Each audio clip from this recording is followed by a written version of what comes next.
તો એએમસીનો વધુ એક હાસ્યાસ્પદ નિર્ણય. અમદાવાદમાં વસ્ત્રાપુર ખાતે આવેલ તળાવની અંદર ફૂડ કોર્ટ બનાવવામાં આવશે. અમદાવાદ મ્યુનિસિપલ કોર્પોરેશન દ્વારા જાહેરાત કરવામાં આવી છે. તળાવની બહાર ઊભા રહેતા લારી ગલ્લાવાળાઓને ફૂડ કોર્ટમાં જગ્યા આપવામાં આવશે અને બહારથી દબાણ દૂર કરાશે.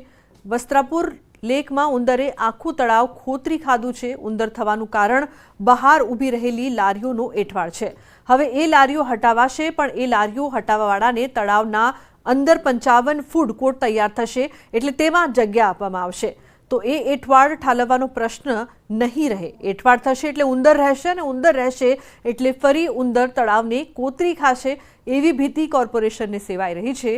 ઉંદરથી બચવા 5.15 કરોડના કારણે 3 કરોડ વધારે ખર્ચ કરી રહ્યા છે. ગેરકાયદે લારીઓને ભાડું લઈને અંદર ઊભા રહેવાની મંજૂરી આપવામાં આવશે, તો અન્ય નાના વેપારીઓ પણ ફૂડ કોર્ટમાં સમાવેશ કરવાની માંગણી કરી શકે છે.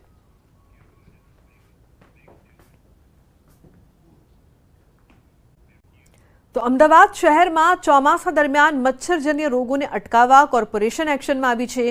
એએમસીના આરોગ્ય વિભાગ દ્વારા વિવિધ વિસ્તારોમાં મચ્છરના બ્રીડિંગનું ચેકિંગ હાથ ધરવામાં આવી રહ્યું છે. શહેરના સાબરમતી વિસ્તારમાં નવી બની રહેલી આવાસ યોજનામાં મલેરિયા વિભાગની ટીમે ચેકિંગ કર્યું. કન્સ્ટ્રક્શન સાઇટ પર પાણી ભરાય તેવી જગ્યાઓ પર ચેકિંગ કરીને મચ્છરના બ્રીડ અંગે તપાસ કરી. જ્યાં વધુ પાણી ભરાયેલું હોય ત્યાં મચ્છરોની ઉત્પત્તિ થતી હોય છે. આવા સ્થળો પર આરોગ્ય વિભાગ દ્વારા ચેકિંગ હાથ ધરવામાં આવ્યું. 8 ઓગસ્ટના રોજ 177 એકમોમાંથી 117 એકમોને નોટિસ આપવામાં આવી, જ્યારે 10 જેટલી સાઇટને સીલ કરવામાં આવી. એકમો પાસેથી 4,68,000 જેટલો વહીવટી ચાર્જ પણ વસૂલવામાં આવ્યો. જે સાઇટો એવી જોવા મળશે કે જ્યાં એક કરતાં વધારે જગ્યાએ બ્રીડિંગ જોવા મળે છે અને કન્સર્ન સાઇટવાળા કે એમના આઉટસોર્સિંગ એજન્સી સાથે ટાઈઅપ નથી થયેલા, અથવા પોતાના એક્સપર્ટ રિસોર્સિસ દ્વારા બ્રીડિંગ રોકવાનો પ્રયત્ન નથી કરી રહ્યા, એવી તમામ જગ્યાએ અમે સખ્તાઈથી કાર્યવાહી કરી રહ્યા છીએ. ચોમાસાના સમયમાં જ્યાં પાણી ભરાઈ રહે છે અથવા તો કચરો હોય છે તેવી જગ્યા પર મચ્છરનો ઉપદ્રવ વધારે થાય છે. આવી પરિસ્થિતિની અંદર અમદાવાદ મહાનગરપાલિકાના હેલ્થ વિભાગ દ્વારા અલગ અલગ જગ્યા પર ચેકિંગ હાથ ધરવામાં આવી રહ્યું છે. અત્યારે અમે સાબરમતી વિસ્તારમાં છીએ અને સાબરમતી વિસ્તારની અંદર ખાસ કરીને કન્સ્ટ્રક્શન સાઇટ ઉપર ચેકિંગ કરવામાં આવી રહ્યું છે. જો મચ્છરના પોરા મળ્યા તો ખાસ કરીને સાઇટ સીલ કરવા સુધીની કાર્યવાહી પણ અમદાવાદ મહાનગરપાલિકા કરી રહ્યું છે. સાથે જ વહીવટી ચાર્જ છે તે પણ વસૂલવામાં આવી રહ્યો છે.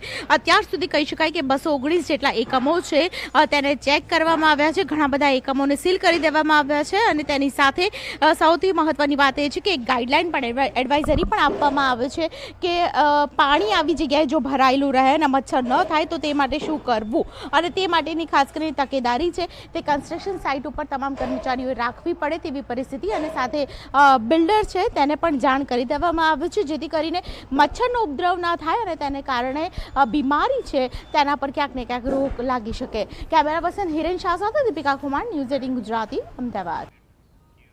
તો એએમસીનો વધુ એક હાસ્યાસ્પદ નિર્ણય. અમદાવાદમાં વસ્ત્રાપુર ખાતે આવેલ તળાવની અંદર ફૂડ કોર્ટ બનાવવામાં આવશે.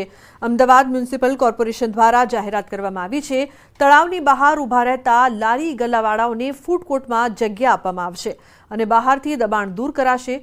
વસ્ત્રાપુર લેકમાં ઉંદરે આખું તળાવ ખોતરી ખાધું છે. ઉંદર થવાનું કારણ બહાર ઊભી રહેલી લારીઓનો એઠવાડ છે.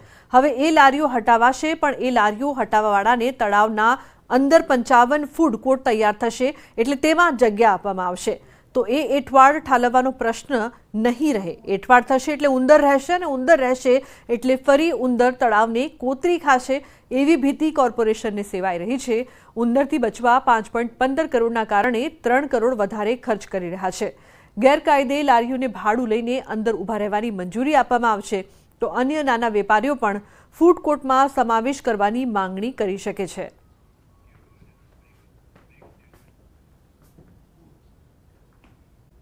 તો નવસારી જિલ્લાના ખેરગામ તાલુકામાં વિશ્વ આદિવાસી દિવસ નિમિત્તે ઉજવણી કરાઈ હતી. આદિવાસી સમાજની રેલી યોજાઈ હતી.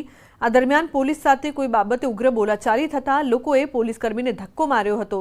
પોલીસ સાથે ઝપાઝપીનો વિડીયો વાયરલ થયો છે. વિડીયો સોશિયલ મીડિયા પર વાયરલ થતાં પોલીસ એક્શનમાં આવી. ખેરગામ પોલીસે વિડીયોના આધારે તપાસ શરૂ કરી છે. પુરાવા એકઠા કરીને ફરિયાદ નોંધાવવાની કામગીરી હાથ ધરવામાં આવી છે.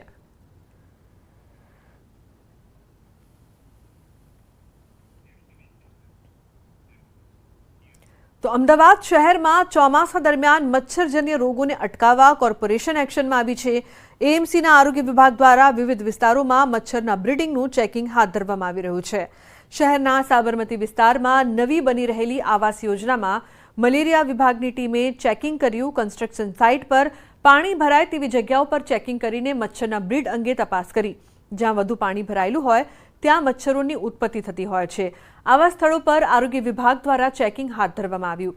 8 ઓગસ્ટના રોજ 177 એકમોમાંથી 117 એકમોને નોટિસ આપવામાં આવી, જ્યારે 10 જેટલી સાઇટને સીલ કરવામાં આવી। એકમો પાસેથી 4,68,000 જેટલો વહીવટી ચાર્જ પણ વસૂલવામાં આવ્યો।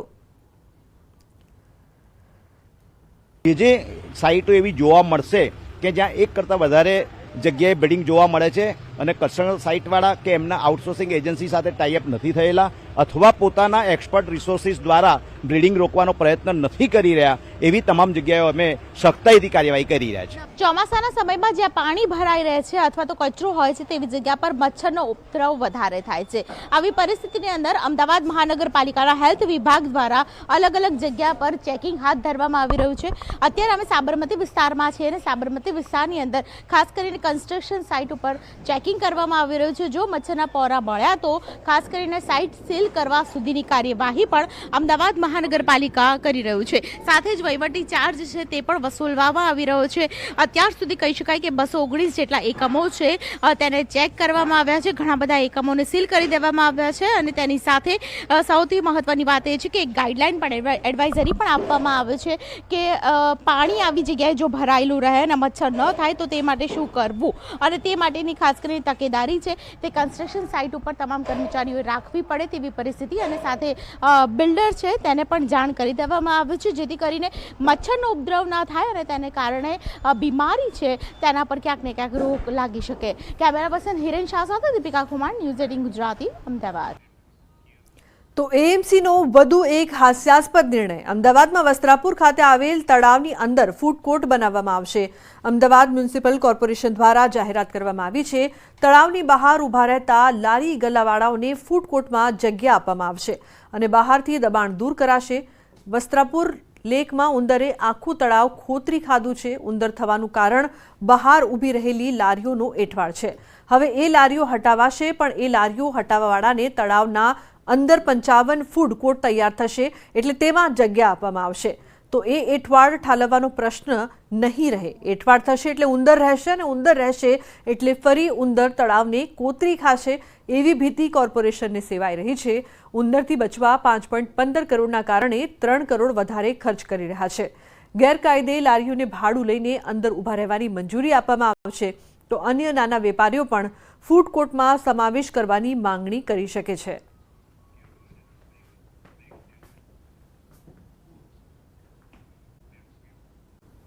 તો તુર્કી અને અમેરિકામાં પાકતા અંજીરનું ઉત્પાદન હવે ગુજરાતમાં પણ થઈ રહ્યું છે। જી હા, અમદાવાદ જિલ્લાના વિરમગામ તાલુકાના શિવપુરા ગામના ખેડૂત આનંદ પટેલે અંજીરની સફળ ખેતી કરી છે। આનંદ પટેલે પરંપરાગત ખેતી છોડીને 5 વીઘા જમીનમાં અંજીરનું વાવેતર કર્યું હતું। વાવેતરના 1 વર્ષ બાદ પ્રોડક્શનની શરૂઆત થઈ હતી। હાલ આનંદભાઈ શિયાળા બાદ ચોમાસામાં પણ અંજીરનો પાક લાગી રહ્યો છે। અંજીરની ખેતી વિશે આનંદભાઈ જણાવે છે કે એકવાર અંજીરનું વાવેતર કર્યા બાદ અંદાજિત 20 વર્ષ સુધી એક છોડમાંથી પ્રોડક્શન મળે છે। ગત વર્ષે અમે 5 વીઘામાં કરેલ અંજીરમાંથી અંદાજિત 800 થી 1000 કિલો પ્રોડક્શન થયું હતું। અમારા અંજીરનું અમે જ માર્કેટમાં વેચાણ કરીએ છીએ। અમે માર્કેટમાં 1400 થી 1500 રૂપિયે અંજીરનું વેચાણ કરીએ છીએ। અંજીરના છોડની જાળવણીને લઈને 1 લાખ જેટલો ખર્ચ પણ આવે છે, જ્યારે યોગ્ય તકેદારી રાખવાથી વાર્ષિક 5 થી 7 લાખની આવક મેળવી શકાય। આમ તો દેશમાં ફક્ત 1% ખેડૂતો જ અંજીરની ખેતી કરે છે। એમાંય મહારાષ્ટ્રના પૂના વિસ્તારના જૂજ ખેડૂતો અંજીરની ખેતી કરે છે, ત્યારે ગુજરાતના એકમાત્ર આનંદ પટેલ પરંપરાગત ખેતી છોડીને અંજીરની ખેતી કરીને નવો ચીલો ચાતર્યો છે। ગુજરાતમાં પણ હવે અંજીરની ખેતીની શરૂઆત થઈ ચૂકી છે અને ગુજરાતના એક સમૃદ્ધ ખેડૂત દ્વારા અંજીરની ખેતી કરવામાં આવી છે. અંદાજિત 5 વીઘાના ખેતરની અંદર અંજીરનું વાવેતર કર્યું છે. 1 વર્ષ વાવેતર બાદ હવે પ્રોડક્શન લેવાનો સમય જે છે તે પાકી ચૂક્યો છે. એટલે કે દ્રશ્યો તમારી સામે જ છે કે ગુજરાતની અંદર વિરમગામની અંદર હવે અંજીરની ખેતી થાય છે અને ખેડૂતો અંજીરનો પાક લઈ રહ્યા છે. આપ જોઈ રહ્યા છો કે જે પ્રકારે અંજીર જે છે તે ફૂલ્યા ફાલ્યા છે. પ્રત્યેક છોડની અંદરથી અંજીર જે છે તે જોવા મળી રહ્યા છે. એટલે કે હવે પાક થઈ રહ્યો છે. મહત્વનું એ છે કે દેશભરની અંદર 1% જેટલા ખેડૂતો જે છે તે અંજીરની ખેતી કરે છે ને ગુજરાતના પ્રથમ એવા ખેડૂત જે છે કે તેમણે અંજીરની ખેતી કરી છે. મહત્વનું એ છે કે અત્યાર સુધીમાં એમણે એક પ્રોડક્શન લઈ ચૂક્યું છે અને પ્રોડક્શન બાદ હવે બીજું પ્રોડક્શનની શરૂઆત જે છે આ તે ખેતરની અંદર જોવા મળી રહી છે અને લાખો રૂપિયાની કમાણી અંજીરની ખેતીથી કરી રહ્યા છે. કેમેરાપર્સન અમિત શર્મા સાથે ગૌતમ શ્રીમાળી, ન્યૂઝ 18 ગુજરાતી, વિરમગામ. અંજીરના રોપા છે અમે ટિશ્યુ કલ્ચરથી બનાવડાવેલા છે. એ પ્લાન્ટ અમને એ વખતે 100 રૂપીસમાં પડ્યા હતા ડિલિવરી સાથે.